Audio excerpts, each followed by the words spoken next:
Good night. Kenapa ada ya? Saya Didi dan saya Kuli. Di film-film itu suka ada tokoh jahat yang menganiaya orang miskin.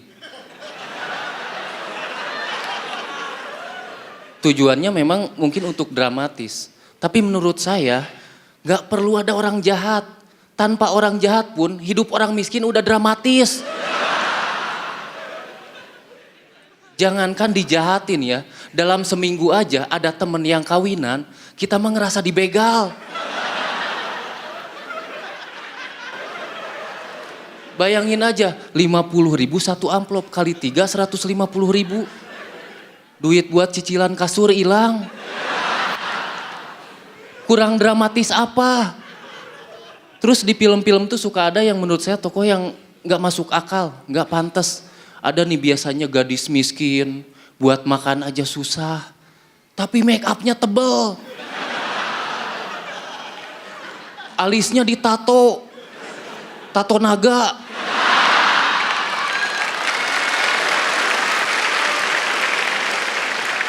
Bibirnya, wow, gurih-gurih nyoy. Orang miskin mana ada yang kayak gitu. Istri saya aja boro-boro kebeli make up. Lipstick aja pakai krayon.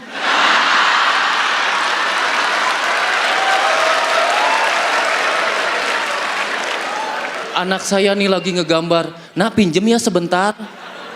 Yang mana mah? Itu yang warna hijau. Terus ada lagi tokoh tuh yang menurut saya berlebihan. Ada nih orang miskin, bajunya robek-robek. Kayak habis berantem sama macan. Mukanya dibikin hitam, kayak atlet, nggak jelas. Kadang-kadang saya bingung, ini orang miskin kok malas amat cuci muka.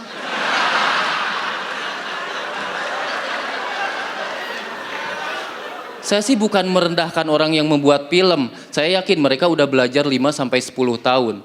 Tapi jangan salah, saya 34 tahun. Berperan jadi orang miskin.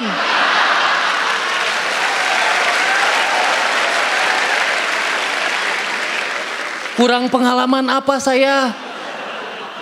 Saya ini orang miskin senior. Makanya kalau ada yang bilang muka saya selalu sedih, itu karena mendalami peran.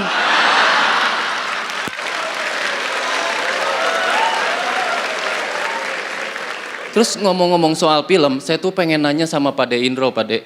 Kenapa sih hampir di setiap film warkop itu selalu ada orang miskin diceburin ke empang?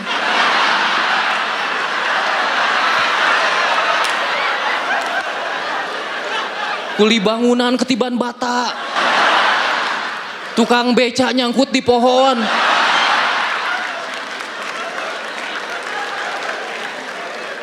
Itu pesan moral apa yang ingin disampaikan?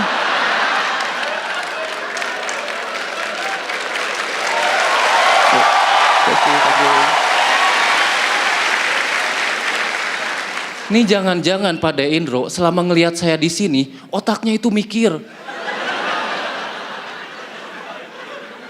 Nih orang miskin enaknya diapain ya?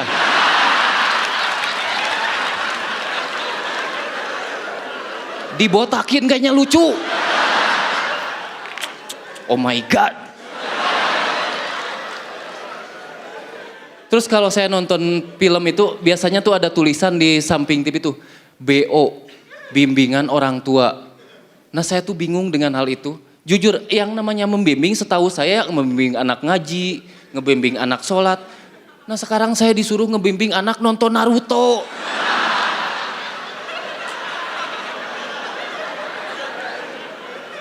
Apa yang harus saya jelaskan? Lagi pula kalau masalah film kartun mah justru anak saya yang membimbing saya. Saya nih lagi nonton Doraemon sama anak saya. Pak lihat tuh Pak, Bapak waktu kecil pasti kayak si Nobita. Malas belajar, makanya jadi kuli bangunan. Saya Dede, terima kasih.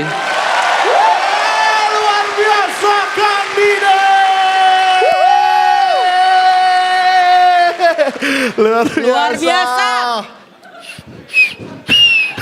Aduh, apa ya? Saking luar biasa.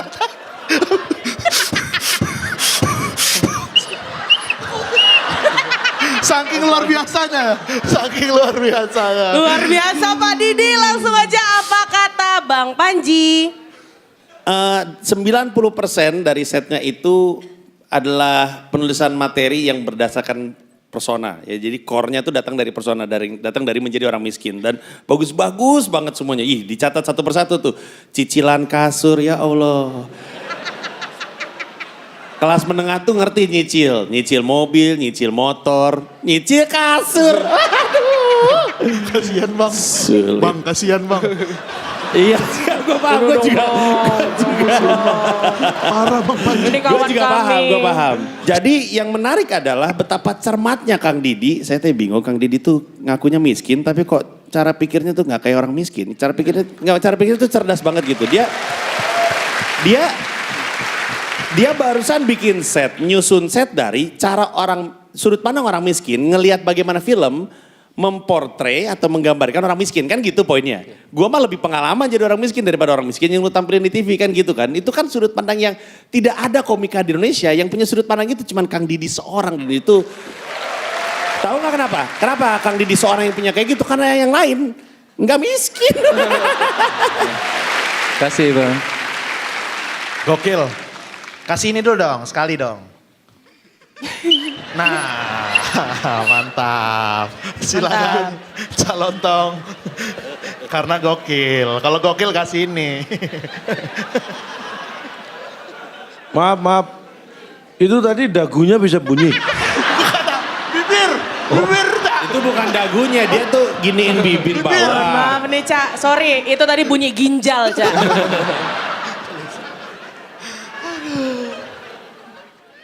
Kang Didi, Iya Cak.